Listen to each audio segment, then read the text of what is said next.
Tisztelet a hősöknek, tisztelet 1956 szabadságharcosainak. Tisztelgünk az áldozatok emléke előtt, a kivégzettek, bebörtönzöttek, meghurcoltak emléke előtt, akik személyes sorsukat, jövőjüket, egész létüket kockára téve harcoltak a szovjet megszállók ellen, a gyilkos kommunista diktatúra ellen. Örök példát adva harcoltak a magyar függetlenségért, Magyarországért, értünk.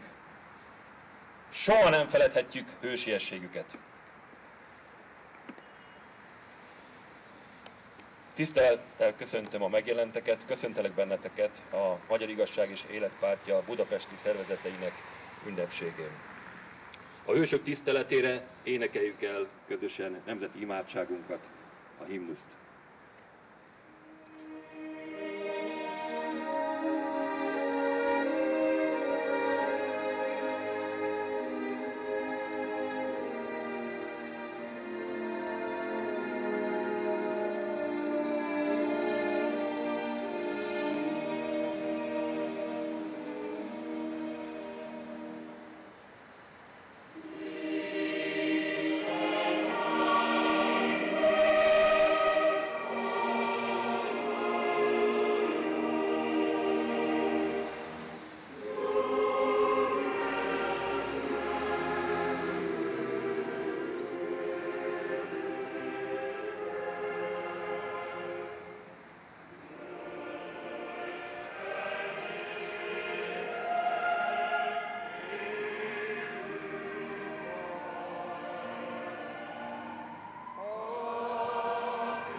Hősök voltak, és világcsoda volt, amit tettek. Szembe merészeltek szállni a világ legnagyobb diktatúrájával, és a világ legerősebb hadseregével. Az első komoly rést ők ütötték a ma már nem is létező szovjet birodalom falán. De ugye tudjuk, hogy birodalmak, diktatúrák sora nem ért véget. Ez az uralom rosszabb és aljasabb lesz, mint a szovjet uralom, mert ez a demokrácia köntösében jelenik meg. Kiáltotta Csurka István a Magyarsághoz intézett szózatában 2003-ban az EU csatlakoztatásunk előtt.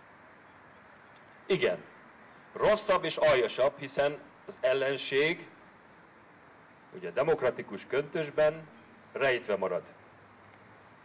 Sőt, az ellenség azt állítja, hogy ő nem is létezik. Csak szélsőséges és Európában vállalhatatlan személyek és pártocskák gyártanak összeesküvés elméleteket, ostoba összeesküvés elméleteket az ő létezésükről. Hát igen, a MIEP mióta létezik, ezt csinálja. Tulajdonképpen ezért alakult, hogy megpróbálja láthatóvá tenni őket. Talán ezért üldöznek bennünket? talán ezért próbálnak elhallgattatni azóta is.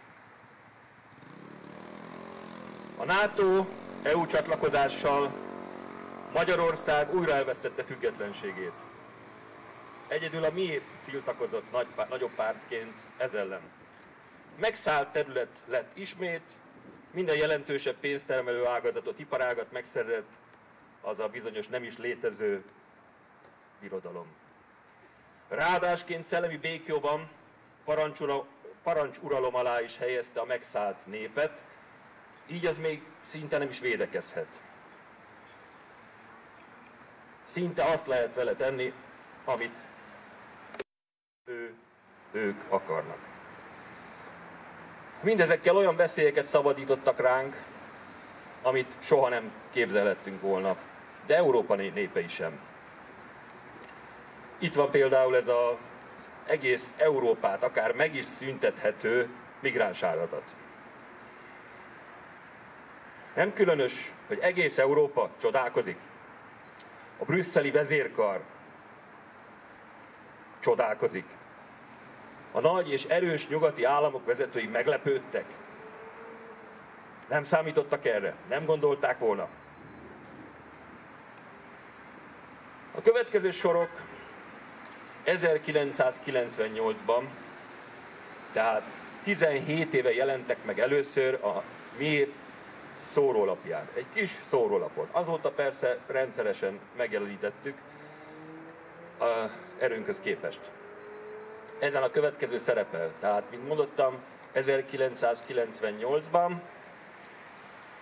tehát 17 évvel ezelőtt. Idézőjel. A végső cél a magyarság kipusztítása. Nem fegyverrel, nem mérges gázzal, hanem pénzügyi politikával, életlehetőségeink elvonásával, mert kell a hely másoknak. Ez a kor, amelyben élünk, és különösen ami ránk következik a jövő században, tehát a mostani 21. század, a népvándorlás kora. A színesbőrű, mérhetetlen szegénységben élő, de elképesztő mértékben szaporodó népek keletről nyugatra, délről északra vándorolnak. A nemzetközi nagytőke és a bankok elősegítik ezt a népvándorlást, mert ez az érdekük. Az USA a NATO-n keresztül már beérkezett Európa közepébe, és most a saját igényének megfelelően néplerakatot akar csinálni Európa és az európai Oroszország között. Erre pillanatnyilag sajnos Magyarország a legalkalmasabb, mert idegen kasztja és kormányai régen elárulták. A trianoni határok között Magyarországon 20 millió ember is elfér, de belátható időn belül ebből csak 7 millió lesz a magyar, és 4 millió cigány. A többi 9 pedig mindenféle vegyes, akkor Magyarország nemzetközi néplerakat lesz, nagyjából ugyanannak a nemzetközi kozmopolita rétegnek az uralma alatt, mint ma. Nagyon keserű lesz akkor magyarnak lenni, születni. Megbélyegzettség, üldözés, megszégyenítés és a teljes magyar történelem eltagadása lesz osztályrészünk. A legősibb nyelvek között, az emberi nyelvek között, a legősibb nyelvünk helyén vartyogást hallhatunk. Nem a betelepítésre, nem a földeladásra. Mindez, tehát, ahogyan mondottam, 17 évvel ezelőtt a miép szórólapján Csurka István megfogalmazásában. A világ összes nagyfőnöke pedig csodálkozik, nem gondolt rá, nem számított erre. Tisztelettel kérném Agárdi László színművész barátunkat, a Magyar Érdemrend lovagkeresztjének kitüntetettjét a mikrofonhoz. Faludi György, 1956, te csillag. Másnap szerdán reggel por, ágyúsó és szenvedés. Mégis mikor átvágtam a Hősök terén, mosolyognom kellett, mert nem állt szobor többé a csizmában. Csütörtök. Lázrózsák mindenki arcán. Földvári már kedd este elesett a rókus előtt. Szemközt az iskola padlásán felfegyverzett gyerekek. Péntek, még több vér, tankok a ligetnél. Az ütegek torkolat tüzeit nézem éjjel, és borzongok. a szörnyű szépség most nálunk is megszületik. 6 nap. A kénezett arcú halottak apró csokorral mellükön a járdán, köztársaság tér, röplapok, szorongás, szemem előtt kis, tétova szivárvány. Ölelkezés az írószövetségben, csomagolnak és indulnak haza. Feltépett sinek, utcák, és fölöttünk a szabadság lilium illata. 1703, 848 és 56. Egyszer minden 100 évben talpra állunk kínzóink ellen. Bármi következik, boldogság, hogy megértem, és újra péntek. A Dunánál állunk, a nap áttör ködön, füstön. Talán sikerül minden, és az alkonyat bíbor brokátja zsuska lenszőke haján. És szombat, hajnalban csupa reménység, de este felé nyakunkon a kés. A keleti szemhatár mögött mocskos felhők, nyugatról álszent röfögés. Mentünk a 200 000-rel, nem bírok újabb börtönt, és ha nem is jött velem, Árpád óta bennem lakik az ország, minden bölgyét, meg dombját ösmerem. A bakhuszárok tankban tértek vissza, eddig sem ápolt, s a más föld takar, mit számít az, és mit, hogy fiam majd dednek szólít, és nem lesz már magyar. Mit elvesztek 50 vagy 100 év múltán, az ifjúságtól mind visszakapom. És otthon, a sötét előszobákban kabátom még ott lóg a fogason.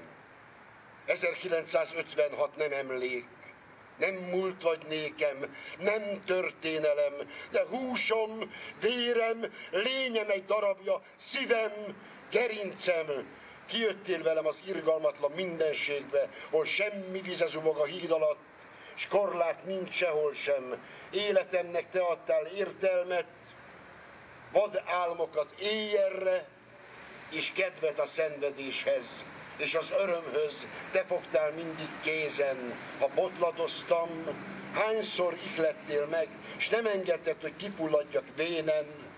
1956, te csillag, oly könnyű volt, és nehéz út veled. Nagyon soká sütöttél őszhajamra. Ragyogj, ragyogj, ragyogj sírom felett.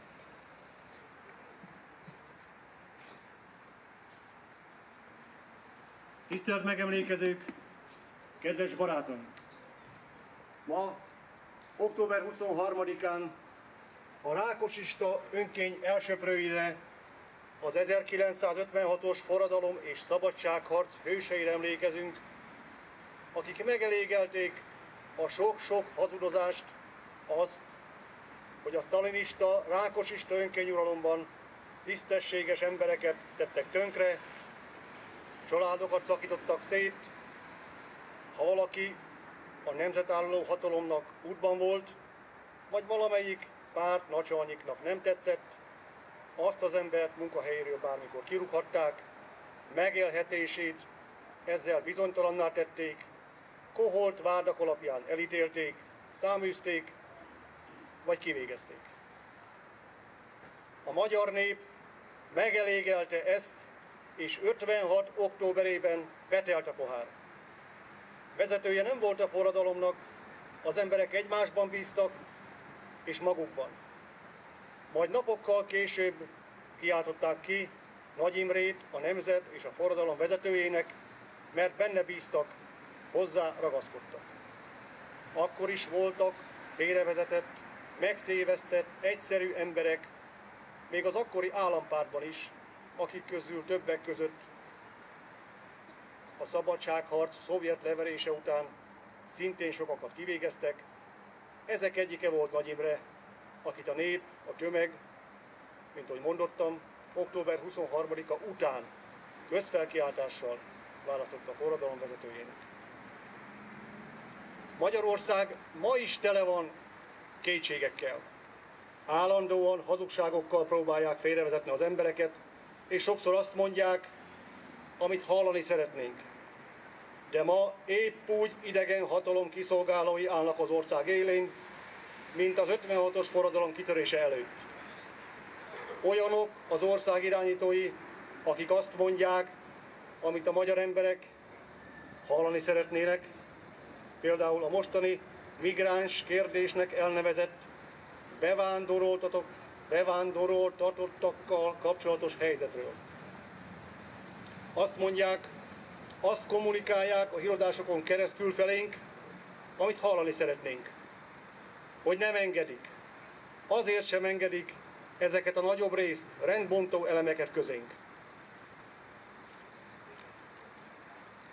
Eközben ugyanakkor minden nemzetellenes intézkedést aláírnak, végrehajtanak, mindenben engedelmeskednek idegen megbízóiknak. A jelenlegi magyar kormány letelepedési kötvényeket árul, és az idén is mintegy 50 000 jó részt kínai és közel-keleti személy vásárolhatott letelepedési lehetőséget Magyarországon. Miután ezeket a kötvényeket sok-sok millió forintért lehet megszerezni, nyilván nagyrészt kemény bűnözők, maffiózók lehettek a vásárlók. A szándék nyilvánvaló: lerombolni az utolsó egymást tartó emberi kötelékeket, amelyek még útban lehetnek a totális világhatalmi törekvéseknek. Az ilyen cselekedetek rávilágíthatnak a hatalom valódi nemzetvesztő törekvéseire. A jelenlegi bevándoroltatás sem véletlenül és nem előkészületlenül lett megszervezve és elindítva. Minden érintett ország illetékesét időben tájékoztatták az áradat megindításáról, mindegyikük tudott róla, még ha valamelyikük látszólag háborog is ellene. A globális világhatalom a teljesen elszemélytelenedett, gondolkodás nélküli tömegfogyasztásra süllyesztett és züllesztett tömegemberben képes bízni.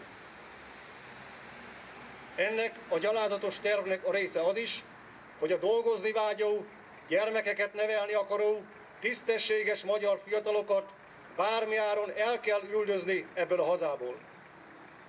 Nekik az kell, hogy a nép, amelyet fogyasztanak, ne gondolkodjon, ne merjen véleményt formálni, maradjon másod vagy harmadrendű állampolgár és rejtőzködő az ősi földjén, amelyet persze elvesznek tőle. Ne érezze itthon magát a hazájában. Ez a dolog lényege. A tisztességes magyar állampolgárok nagy részét kiüldözni a hazájából, akik pedig még itt maradnak, azokat kirekeszteni a hatalomból, hogy ők is másodrendűség érzésébe taszítva némán szolgáljanak. Ezzel egyidejűleg szaporítani a dologtalan tyúktolvajokat, magyar gyilkos csavargókat. Előbb elpusztítani a nemzet gerincét adó erős nemzeti identitással bírókat, majd jöhetnek a beküldésre várók.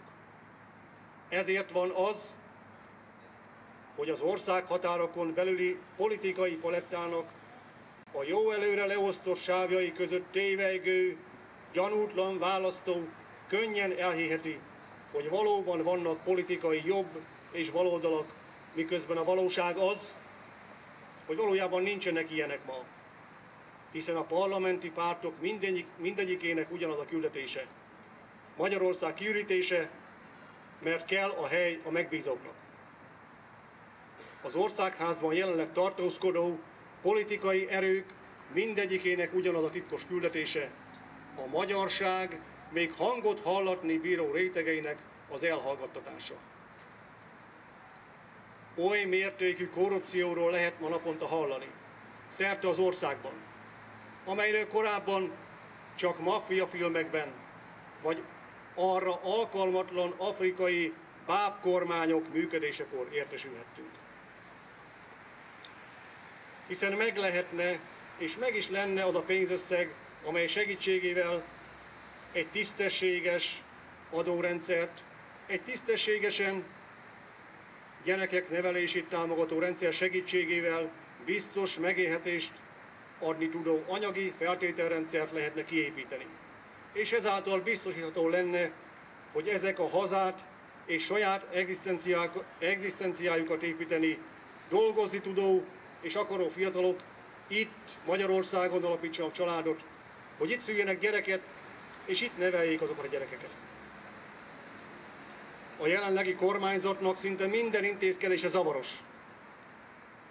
A közoktatás terén létrehoztak egy hatalmas irányíthatatlan vízfejet, amely a korábbi időszakhoz képest mintegy 80 milliárd forinttal kerül többe, mindeközben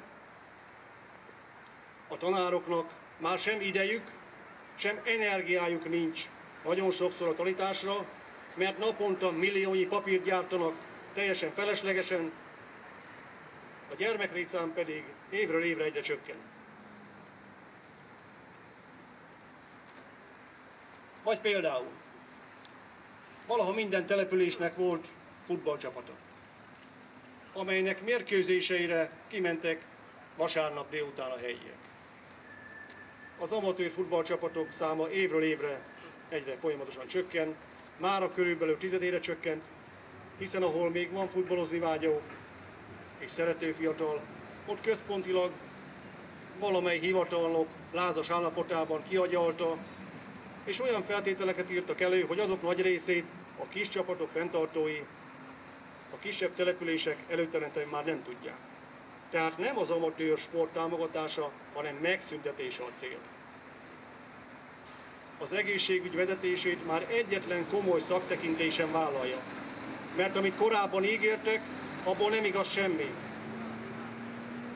Sajnos a magyar emberek 50-60 évesen kell, hogy meghalljanak, mert ez a kormányzat is ennek a véghezvételéhez kapott megbízást, és ezt is teszi. Hiszen a teljes egészségügy szétverve, kevés az orvos, kevés az ápolónő, akik vannak, azok többnyire teljesen kimerülve a rengeteg beteg és egyre súlyosabb betegségek, problémák megoldásában, miközben a fizetésük az ígérgetések ellenére nem növekedett szinte semmit, így mindenki a külföldöt vagy más munkalehetőséget választ. A közigazgatásban a létrehozott központosításnak köszönhetően jóval többen gyártják a jóval több papírt. Naponta találnak ki valami újabb esztelenséget. Folyik itt is a papírgyártás, miközben például mindenki tudja, ha ma el kell menni egy személyigazolványt megújítani, akkor hónapok alatt készítik azt el. Még évekkel korábban ezt néhány nap alatt el lehetett intézni. Igaz, akkor jóval kevesebb papírt gyártottak, és jóval kevesebb kézen ment keresztül. Bűnüldözés.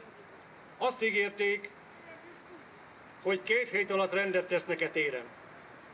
Ezzel szemben az történt, hogy a korábbi 10 000 forintos szabálysértési határt felemelték 50 000 forintra, tehát a bűncselekmények jelentős részét adó és az egyszerű emberek mindennapjait megkeserítő tolvajok napi többszöri előforduló lopásainak jelentős részét szabálysértéssé minősítették át. Tehát ma már ez nem bűncselekmény.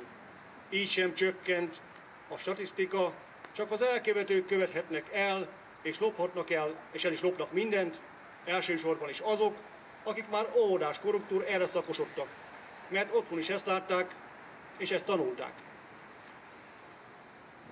Nincs valódi munkahelyteremtés.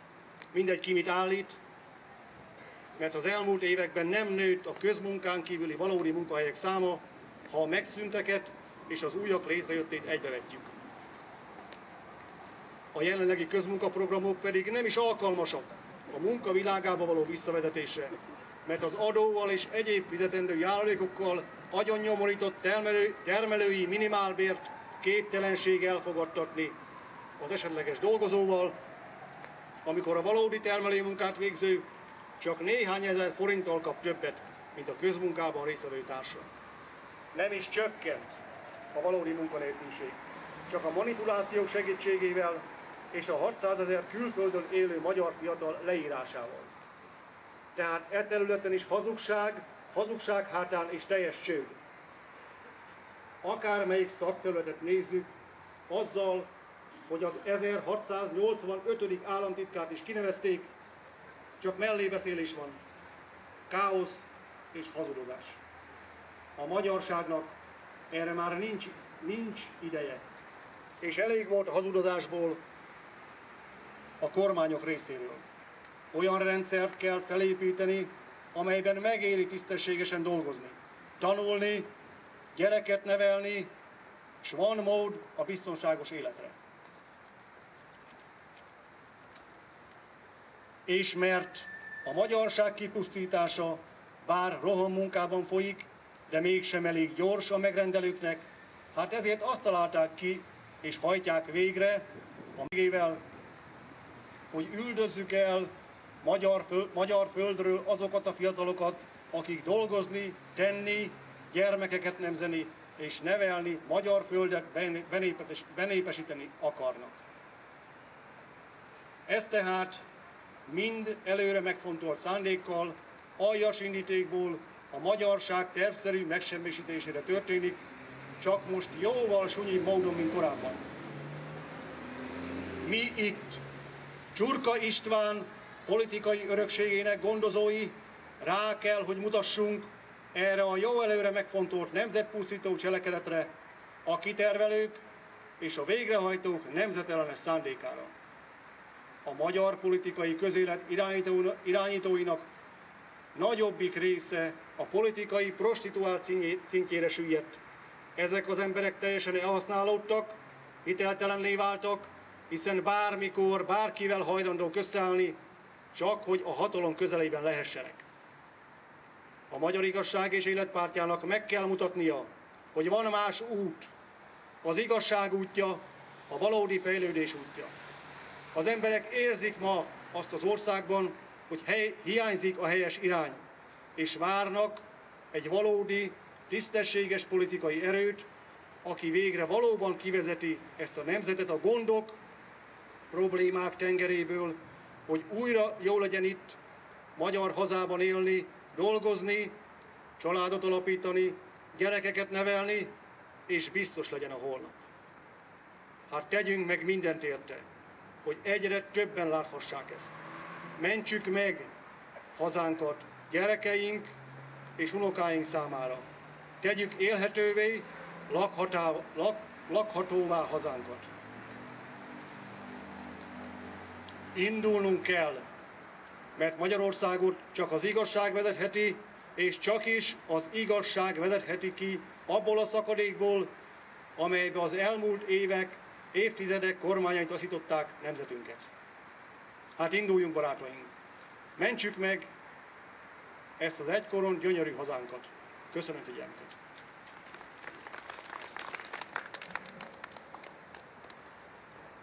Köszönjük szépen elnök helyettes úrnak.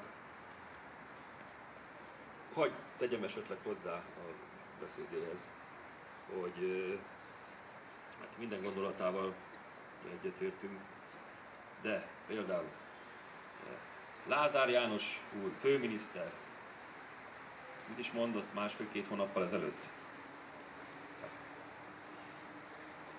Azt mondotta, hogy hát itt még 20 évig nem lesznek európai bérek, kedves barátaim. 20 év.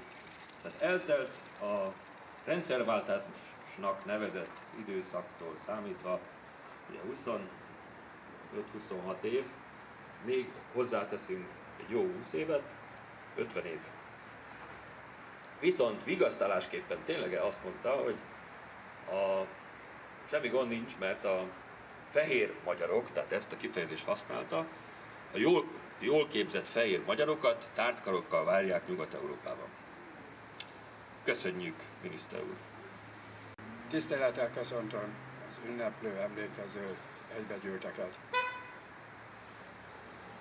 Sok baj, könny, és mondhatom azt, hogy vér áztatja ma is a magyar földet. Van egy jelszavam, hölgyeim, uraim, minden napra egy stadion. Hallottuk, a testnevelés az más dolog. Ott nincs erő, pénz ahhoz, hogy az iskolákban és máshogy ezt elvégezzék. De naponta épülnek stadionok. És halljuk a hírekben, aki néz egyáltalán híreket, napra napra tartóztatják le a mafiózókat, a fővezéreket, a FIFA, IFA meg POFA vezéreket, mert hát a csalás az elsősorban az a dolguk. Jönnek és fifálnak. Özönlenek hozzánk, jönnek Mohamedék. Sajnáljuk őket, de a vendég nem követel, csak kér. Jön a ruszki is, meglásd, utolér, ahogy zabrálni fog megint, amit ér. Európa újra mákonyos mocsárlázban ég. A nagyhatalmak tolvaja meccsstadionokban fifálva henyél. Tisztelt kézifék! Tisztelt kézifék! A magyar egészségügy egy rémség. Környezetünk, ahogy kinéz, vétség. A sportot és minden bűnét nem sorolnám. Tiszteletlen levelem hosszát megunnám.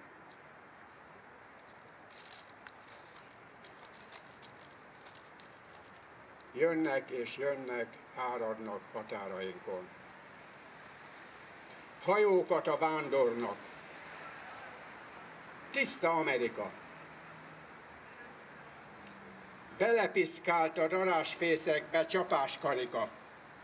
56-ban nem, küldjön hajókat most Amerika. Gyűjtse a vándorokat Nagykeblű partjaira.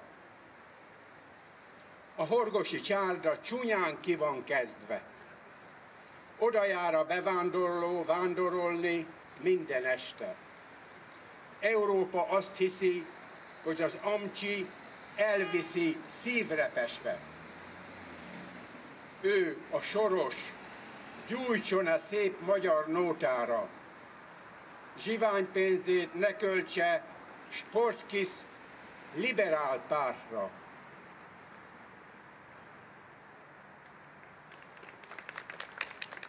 Köszönöm szépen.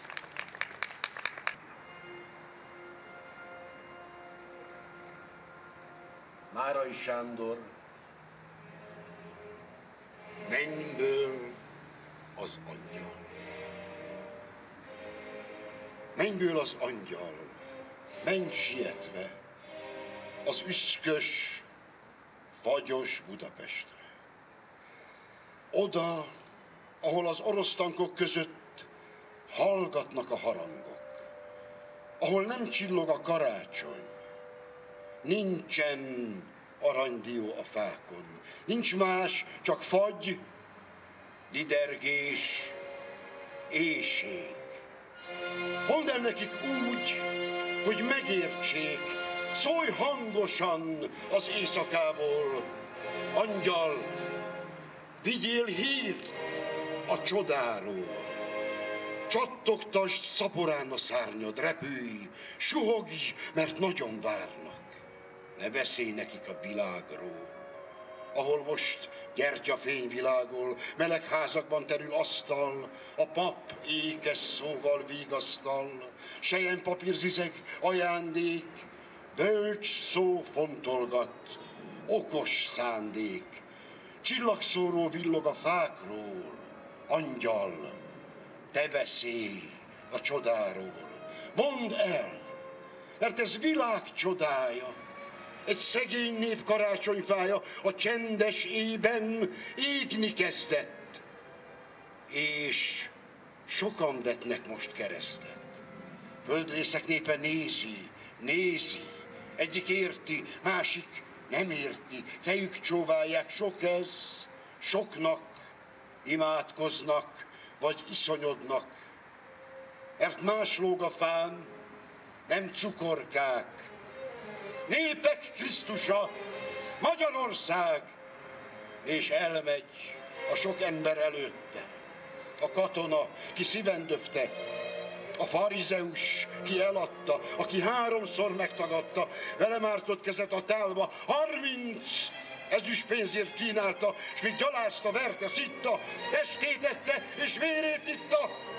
Most csak áll, és bámul az a sok ember, de szólni hozzá senki nem mer.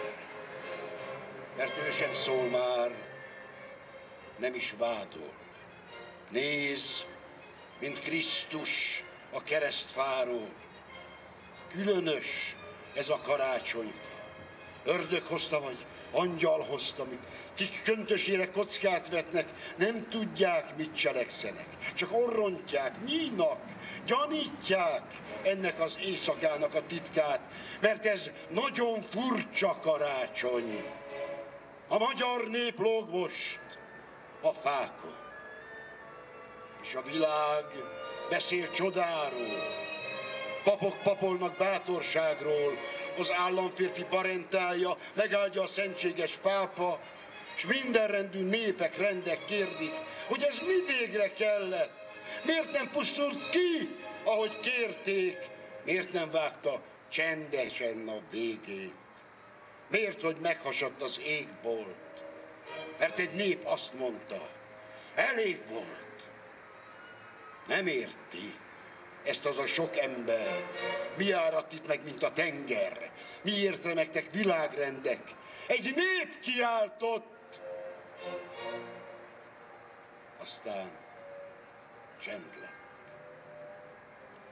De most sokan kérdik, mi történt? Ki tett itt csontból, húsból törvényt, és kérdik, egyre többen kérdik, hebegve, mert végképp nem értik ők, akik örökségbe kapták. Ilyen nagy dolog a szabadság. Angyal, vidd meg a hírt az égből. Mindig új élet lesz a vérből. Találkoztak ők már néhányszor. A költő, a szamár s a pásztor az alomban, a jászol mellett. Ha az élet elevent ellett. A csodát most is ők vigyázzák. Leheletünkkel állnak strázsát, mert csillag ég, hasad a hajnal. Mondd meg nekik, mennyből az angyal. Tisztelt Hölgyeim és Uraim, kedves barátaim, kedves emlékezők! Örülök, hogy most néhány olyan arcot is látok itt, akiket hosszú ideje nem volt alkalmam látni, és remélem, hogy hogy újra itt vannak, nem csak a kíváncsiságnak szól, hanem újra magunk között tudhatjuk őket, hiszen építjük pártunkat, a miépet, ápoljuk Csurka István gondolatait, és szükségünk van minden régi miépesre, és szükségünk van újakra is természetesen, és szükségünk van a kezeikre, a lábaikra és a gondolataikra. Ezért, mielőtt az ünnepi megemlékezésre térnék, kérek mindenkit, hogy gondolja át, mivel tudná az újraépülésünket segíteni. Ki, milyen szakterületen tudná a tudását adni ahhoz, hogy mire eljön az idő, a következő választás, addigra összeállítsunk egy olyan programot, amely lényegesen különbözik mindegyik más pártprogramjától, éppen azért, mert arra épül, ami a miép alapelve volt mindig, az igazságra, a magyar igazságra, és az életre, a magyar életre. Tehát ehhez kérem mindenkinek a segítségét. Elöljáróban elmondanám még, hogy szerettük volna a mai megemlékezésünkre elhívni Dénes Jánost, aki nem csak hogy élő tanúja a forradalomnak, élő résztvevője és elszenvedője az utánnak történt megtorlásoknak, hanem a miép országgyűlési képviselő is volt már az első ciklusban. És az ő javaslatára foglalták törvénybe 1990-ben első törvényként azt, amely október 23-át nemzeti ünnepünké tette. Sajnos korábban elígérkezett már máshová, ezért nem tud ma itt lenni, de üdvözletét küldi mindenkinek, továbbra is velünk van. De hogy egy gondolatát fölhozzam, aki már hallotta őt beszélni, az tudja, hogy mindig az a beszédének a központi témája, hogy ő felsége a magyar nép fellázadt. És ez így is van. Ő felsége a magyar nép 56. október 23-án és az azt követő pár napban olyan bátorságról tett tanúbizonyságot, amelyet csak a történelemben nagyon ritkán láthatunk.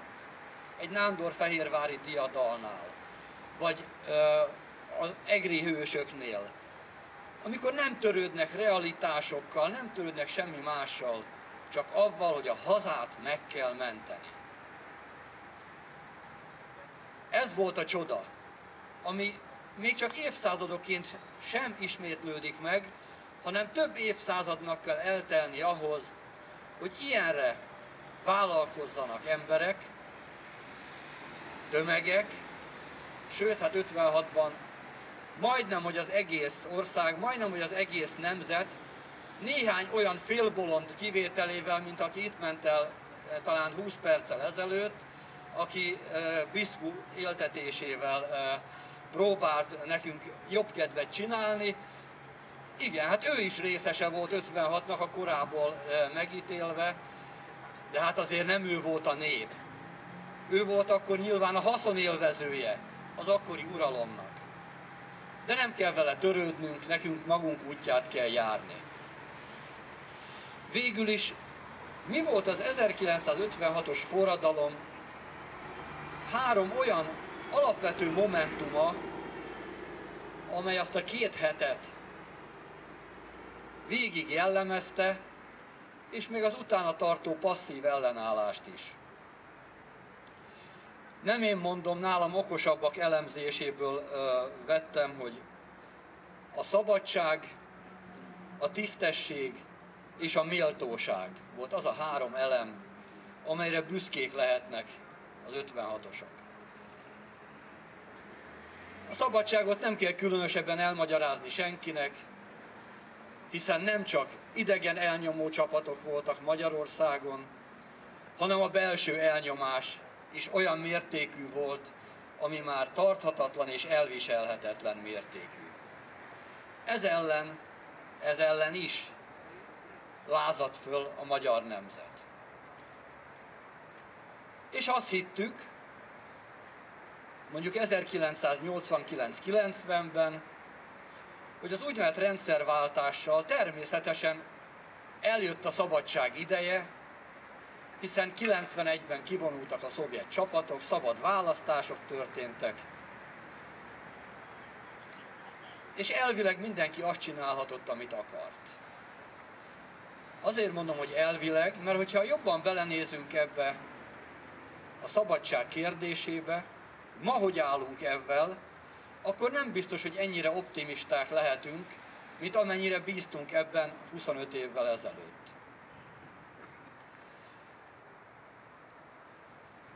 Akkor még tagjai voltunk a Varsói Szerződésnek, meg a KGST-nek 25 évvel ezelőtt. Most, hogy szabadok vagyunk, most tagjai vagyunk a NATO-nak és az Európai Uniónak. Hogy is van akkor ebben a szabadsággal ez a dolog, hogy biztos, hogy annyira szabadok vagyunk? A NATO állítólag azért tehette ide be a lábát, hogy majd megvéd minket, megvédi a határainkat. Ki kell fejtenem most részletesen, hogy mit véd meg a NATO? Mit véd meg a mi határainkon? Hogy védi meg a mi hazánkat? Ha most, nem azt mondom, hogy néhány, de néhány ezer kóborlótól nem tudja megvédeni a határokat, hogy tudná megvédeni sokkal komolyabb támadást? Egyáltalán akarná-e megvédeni? ne legyünk ebbe biztosak, hogy a NATO az miattunk kötelességszegési eljárást indít majd az Európai Unió. Hogy vagyunk akkor ebben a szabadsággal, tisztelt Hölgyeim és Uraim? Tényleg szabadok vagyunk? Vagy csak ezt akarják belénk plántálni, el akarják velünk hitetni? Friss hír, és most azért puskázom, hogy nehogy rossz számokat mondjak. Tucatnyi amerikai A-10-es csatarepülőgép érkezik Magyarországra, 50 katonai jármű, közöttük harckocsik is, valamint több száz főnyi kiszolgáló személyzet. Hogy állunk ezzel a szabadsággal, kérem szépen? A tucatnyi csatarepülőgép már több, mint Magyarország összes harci repülőgépe, mert nekünk, ha jól tudom, 7 Gripenünk van. Tehát a tucatnyival már meg vagyunk szállva. Tankokat is hoznak, nekünk ma nincsenek tankjaink, mert odaadtuk Iraknak, amit aztán az iszlám állam természetesen a magáénak tudott be gyorsan. Tehát ma teljesen ki vagyunk szolgáltatva, aztán hivatalosan pár száz katonai kisegítő, és hogy el ne felejtsük, Székesfehérváron NATO parancsnokságot hoznak létre. Kérem szépen, ez nem ugyanaz, mint a 3 kismalasznál, amikor a farkas beteszi a lábát az ajtórésbe? Már itt van a NATO parancsnokság, már itt vannak a csatarepülőgépek, már itt vannak a tankok, és itt van a kiszolgáló személyzet. Nem vagyunk újra megszállva, kérem szépen? Dehogy nem. Dehogy nem. A NATO nem, hogy segített volna a határainkat megvédeni, hanem akármilyen ürügyön, ukrán háború, vagy úgyis találnak bármilyen ürügyet, ha akarnak, akármilyen ürügyön már is újra megszállta Magyarországot. Még ha jelenleg nem is annyian vannak itt, mint annak idején a szovjet csapatok, de higgyük el, ez csak idő kérdése és szándék kérdése az ő részükről. A mi beleszólásunk ebben nem számít természetesen semmit, csak az ő részükről. Ha már a lábukat betették, úgyse tudjuk ellenőrizni, hogy most 300 vagy 3000 ember szolgálja ki a csatarepülőgépet, vagy éppen mennyi. Tehát ennyit a szabadságról, mint az 56 egyik kitűzött céljáról. A másik ilyen jellemzője volt az 56-os forradalomnak az elemzés szerint a tisztesség. Hát ezt is megnézhetjük, hogy állunk ma tisztesség dolgában. Egy évvel az 56-os forradalom után 250, a jelentésekben úgy áll, hogy magyar író, én azt mondanám magyarországi író, írta alá azt, hogy tomboló fasizmus volt egy évvel korábban Magyarországon, ezt 250 író írta akkor alá, és köszönetet mondott a forradalmat végrehajtó Szovjetuniónak. Én nem tudok róla, hogy azóta is az Írószövetség ezügyben tett volna bármit avval a 250 íróval szemben. Hát nem lenne ideje már, és nem lenne kötelessége tisztességet szolgáltatni 56-nak, hogy azt a 250 írót, akár utólag, akár posztumusz, akármilyen módon kizárni az Írószövetségből, vagy bármilyen az Írószövetség rendelkezésére álló szankciót hozni velük szemben? Nem. Ez majdnem olyan, mint a Benes dekrétum, hogy ugyan már nem alkalmazzuk, de hát életben van továbbra is. Ez a 250 magyar országi író aláírása, ez továbbra is érvényben van, hogy a fasizmus tombolásának nevezi a forradalmat, és ezt az Írószövetség nem annulálja. Máig nem annulálta. Ezt a 250 személyt máig nem vonta semmilyen módon felelősségre.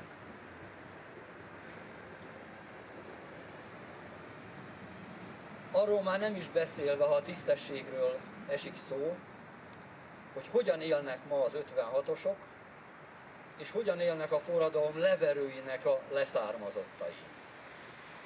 Hogyan élnek az egykori kisztitkárok, hogyan élnek az egykori pártitkárok leszármazottai, a TSZ elnökök leszármazottai, főagronómusok, és lehetne persze nyilván sorolni, hogy nem lenne ideje végre tisztességet szolgáltatni. A harmadik ilyen eleme volt az 56-os forradalomnak az elemé szerint a méltóság. És igen, nyugodtan kimondhatjuk, hogy valóban méltóságteljes volt, valóban nagyszerű volt, valóban ott lehetett hagyni a kitett pénzt a kitört kirakatok ablakában, és nem nyúlt hozzá senki, mert tudták, hogy az a elesettek árváinak a megsegítésére szolgál. Hát nézzük meg ezt az elemet is, hogy az méltóság tekintetében hogy állunk. Az 56-os forradalom megtorlásainak egyik elszenvedője, ha nem is áldozata, de elszenvedője volt dr. Hegedűs Loránd püspök.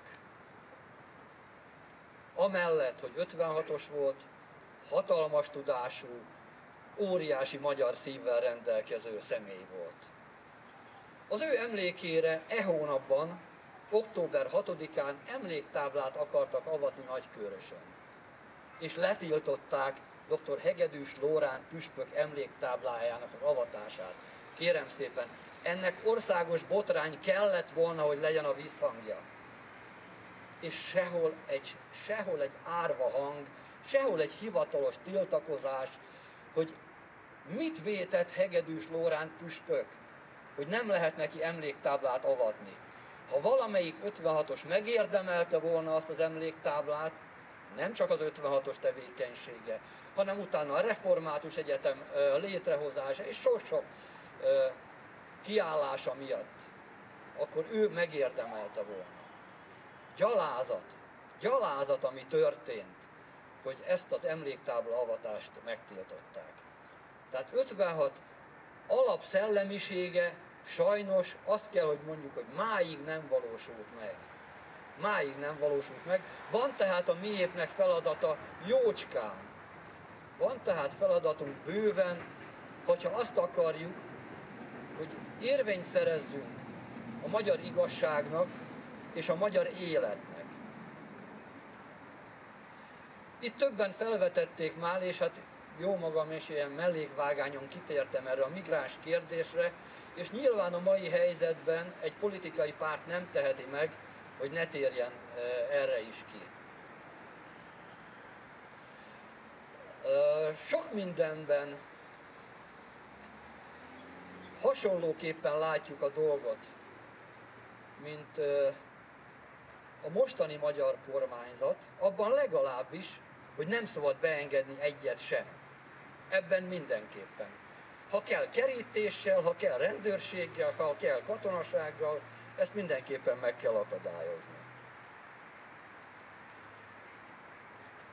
Azonban, mivel Európa részei vagyunk, és pontosan a közepén vagyunk Európának, tehát nem vonhatjuk ki magunkat az alól sem, hogyha ez a migráns tömeg minket megkerülve Európába megy, hát akkor mi szépen föltesszük a lábunkat az asztalra, hogy nekünk semmi tennivalónk nincs, legfeljebb kérünk egy kávét. Nem ilyen egyszerű a helyzet, tisztelt hölgyeim és uraim.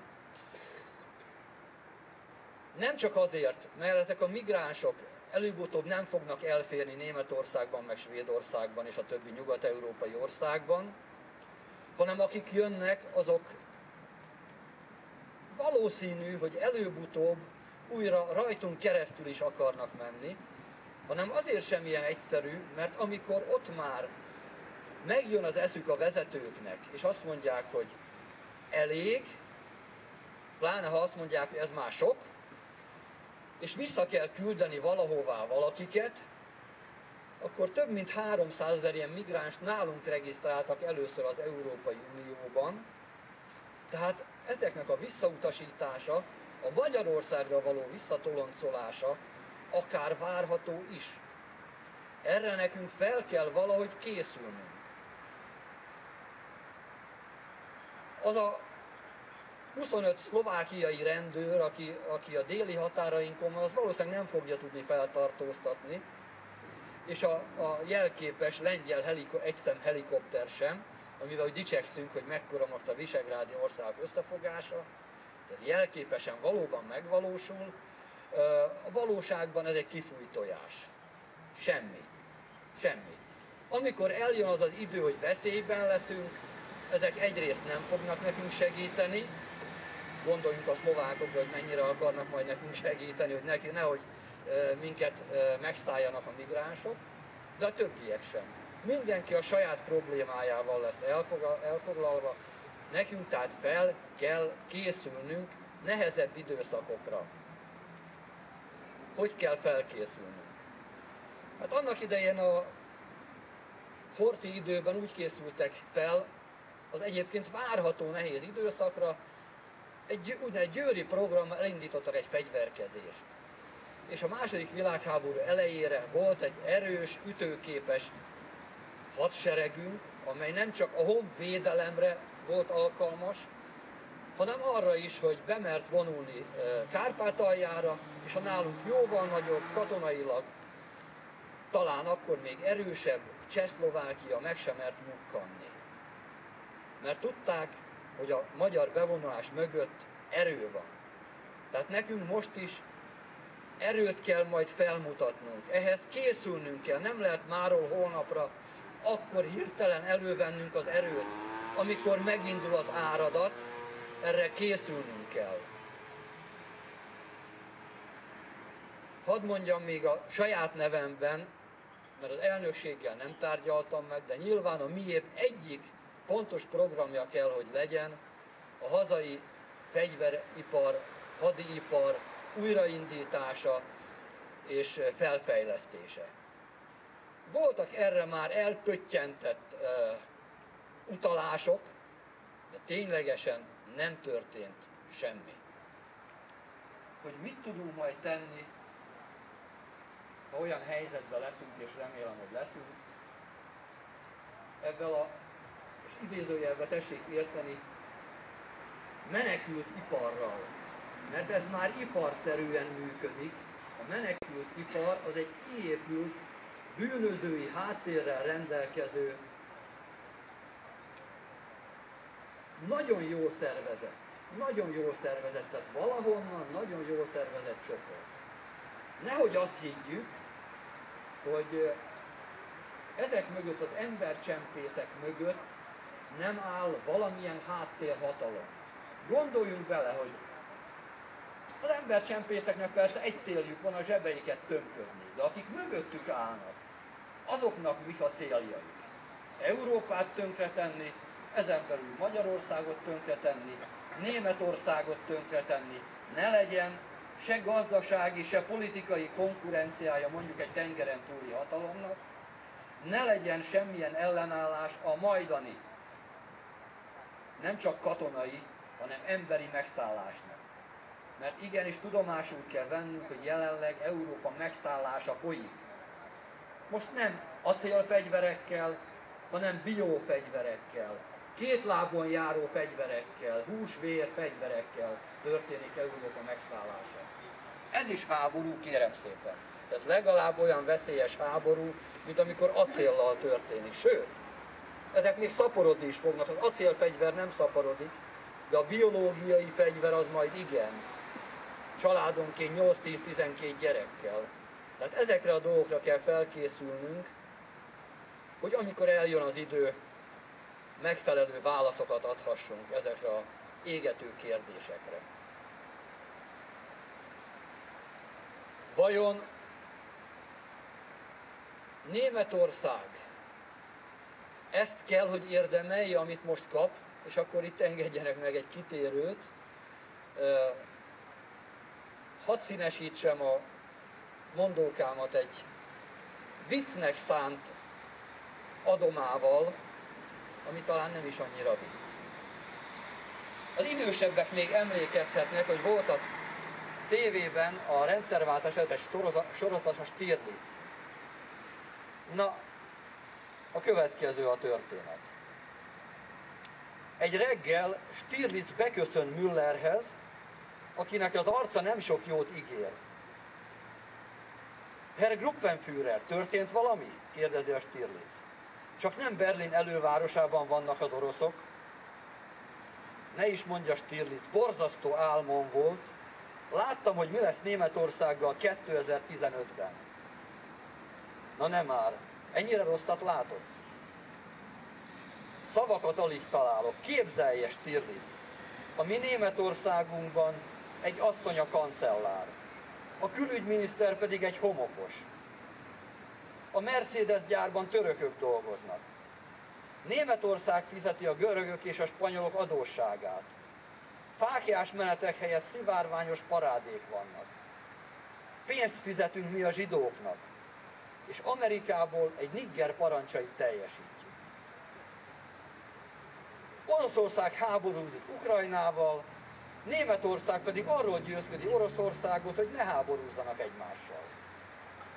És képzelje, Stirlitz, Ausztria megint külön ország, és ott szakállas nők énekelnek.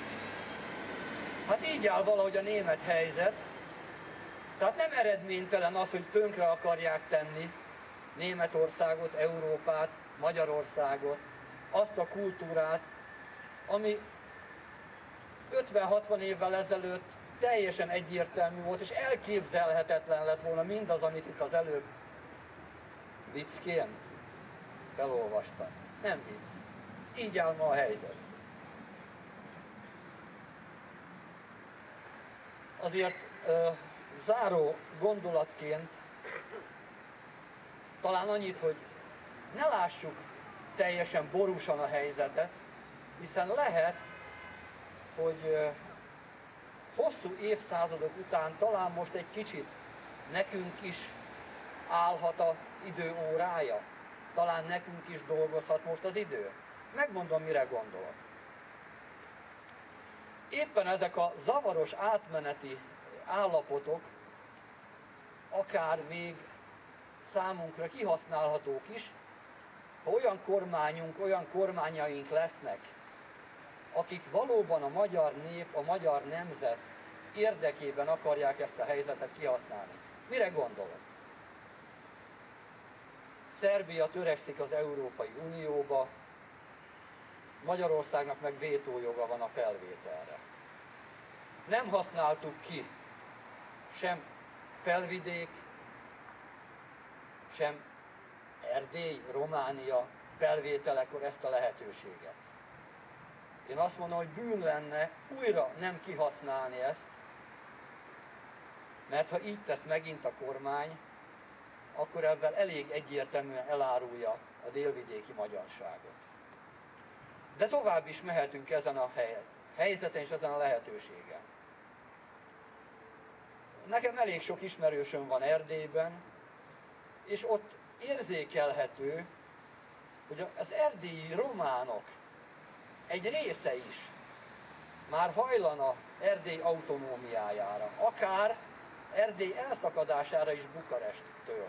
Arra nem, hogy Budapesthez csatlakozzanak, tehát nehogy tévedésbe essünk, de egy autonóm vagy önálló Erdély, nem csak Székelyföld, itt látom a székely zászlót, tehát nem csak Székelyföld, hanem egész Erdély autonómiájára, esetleg függetlenségére is nem túl hosszú távon esély lehet, ha okosan politizálunk, ha megszólítjuk azokat a román értelmiségieket, akik ősi erdélyi, régen ott évszázadok óta ott laknak, mert nekik is elegük van Bukarestből.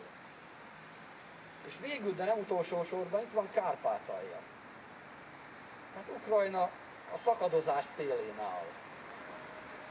Ezt nem kihasználni, szintén Isten ellen való vétek. Nem akarunk mi sokat, nem akarunk mi semmit, ahogy a nóta mondta, csak ami a miénk volt. Nem kell nekünk a mások bérce, csak ami a miénk volt. De az viszont kell.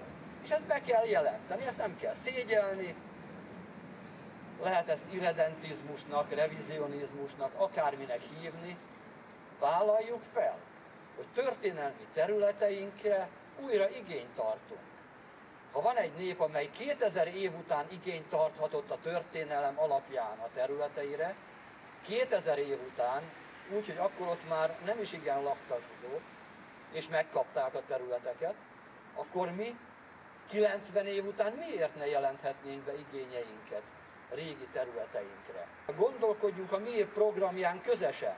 Agárdi László barátunk tegnap az egyik kereskedelmi televízióban látott egy műsort, ahol a nyugati előtt megkérdeztek elég sok embert, október 23-ára. Ez az aradi vértanúk emléknapja, a Pilvax kávéház, meg Nándorfehérvári diadal, meg szóval nem mindenfélét, de nem nagyon sikerült eltalálniuk, pedig ez nem is olyan távoli történelem, kérem, 59 éve történt. Hát az oktatásunk csődje, hogy a mai korosztály nem, hogy semmit nem tud 56-ról, de ezek szerint nem tud semmit 1848-ról se, hogyha összekeveri az időpontokat. A magyar történelmet nem tudja rendesen, akkor mit várjunk mástól? Mit várjunk azoktól, nemrég egy felvidéki magyarral beszéltem, és ő tényleg nem ismeri a magyar történelmet, mert nem azt tanulja az iskolában. És őt megértem, és neki el kell mondani. De hogy itthon se, hát ez tragédia. Tehát itthon, és akkor 50%-kal felemelik a tanárok fizetését. Hát nem felemelni kell, elcsapni azokat a tanárokat. Jó, nem lehet egységesíteni, mert vannak nagyon rendes tanárok is, meg valószínűleg nem a rajztanáron múlik, hogy nem tudja a történelmet a gyerek, de hát akkor legalább a történelem tanárokat keresztre kéne feszíteni, gondolom én. Vagy legalább olyan miniszternek kell lenni, aki megköveteli, hogy mit tanítsanak az iskolában. Ehhez kérem önöket, hogy járuljunk hozzá mindannyian ahhoz, hogy a miépnek legyen egy ütőképes, 56 szellemiségéhez méltó programja. Köszönöm a figyelmüket. Kérdezik sokan tőlünk, ugye működnek az internetes csatornáink, a Magyar Igazság és Életpártja Facebook oldalán, például a Magyar Igazság és Életpártya miép oldalon, illetve van egy kaféblog oldalunk is, miép kaféblog. Kérdezik sokan tőlünk, hogy hát ugyan mi a miép programja, hogy például csak a migráns ügyben, mégis mit csináltunk volna másképpen? Hát ez így jött, áldozatok vagyunk. Hát ezeknek ajánlanám, hogy ugyan mindenre nincsen időnk, tehát az oldalakra ezek kis üzeneteket tudunk föltenni, nem tudunk mindent részletesen a régi programjainkból is előszedni, de ha valaki veszi a fáradtságot, megnézi, hogy mit mondtunk 23 évvel ezelőtt, vagy 15 évvel ezelőtt, vagy 13 évvel ezelőtt, akkor annak látnia kell, hogy mit csináltunk volna másképpen. Hát elvileg, ha mi kormányzat volna, tehát nem benne a parlamentben ellenzékként, hanem kormányzat volna, akkor ma lenne hadseregünk. Nem 2-3 díszszázad, aki a parlament előtt vonulgat. Lenne hadseregünk, lenne gondolataim szerint erős hadseregünk. Lenne határőrségünk. Nem léptünk volna be a NATO-ba, tehát függetlenek lennénk. Tehát hiába elkésve az utolsó pillanatokban összeeszkábált a kormány egy drótkerítést, de hát közel 400 000 migráns csak betódult az országunkba. Hát most ugye nagyon elkésve valami történt. Hát, és ami még fontos dolog, ugye, hogy se NATO-ban nem léptünk volna be, mert a miép ez ellen tiltakozott, nemmel szólított föl, nemmel szavazzunk, és ugyanígy az Európa kapcsolatban is azt mondtuk, hogy ilyen feltételekkel, ilyen önfeladó feltételekkel az Európai Unióba Magyarországnak nem szabad belépnie. 1956 emlékezetére vagyunk itt, a miép emlékező gyűlésére. Úgy kezdtem a beszédemet, hogy egy elmondatom van, minden napra egy stadiont, és hogy sorra tartóztatják le a sportmafiózókat, a keresztapákat. Ehhez egy hír, amit úgy megfordult a fejembe a televízióból, a hírekből tudjuk, hogy leégett a TF, a Sporttestnevelési Iskola, aminek vagy egyetem, aminek semmi köze soha nem volt a testneveléshez, a sporthoz, annál inkább leégett. Nem tudom, úgy magától-e, nem tudom, nem tudjuk, hogy mi az igazság. Egyet viszont tudok, hogy a igazság vezetheti csak a magyar életet. Köszönöm szépen. Befejezésül hallgassuk meg Csurka István 2003-as felhívását a magyarsághoz, Agárdi László művész úr előadásában. Magyarok, a magyarságot az elnyeletés veszélye fenyegeti. Napunkon élősködő balliberális elit. A sorsunk iránt közömbös, a privatizációból meggazdagodott, idegen zsoltban álló réteg élve akarja eltemetetni a magyarságot egy uniós sírhang alá. Fő eszközük a hazugság és a félrevezetés. Március idusán a tényeket, az igazságot és az élni akarást kell szembeállítani az ő demokratikus mezbe öltöztetett rombolásaikkal. Megmaradási esélyünk a felvilágosított, öntudatos magyar.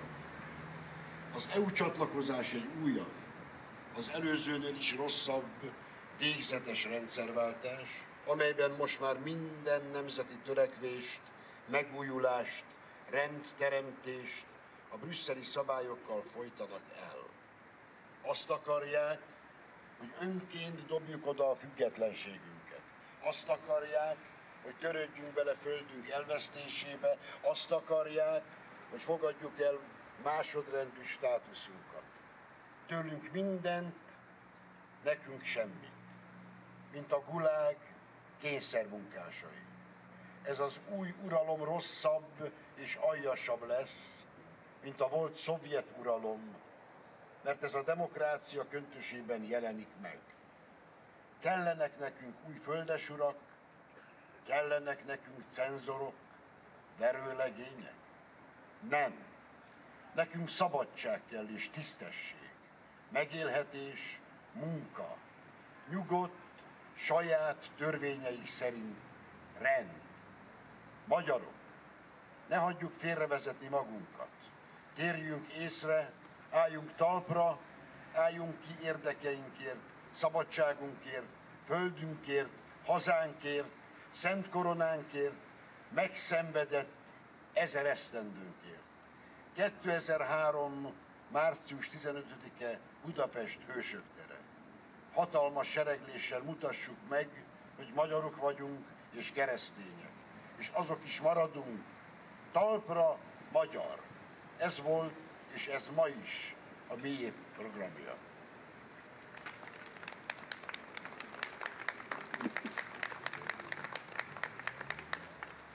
Köszönjük Agárdi művész úrnak! Kedves barátaim, a rendezvényünk zárásaképpen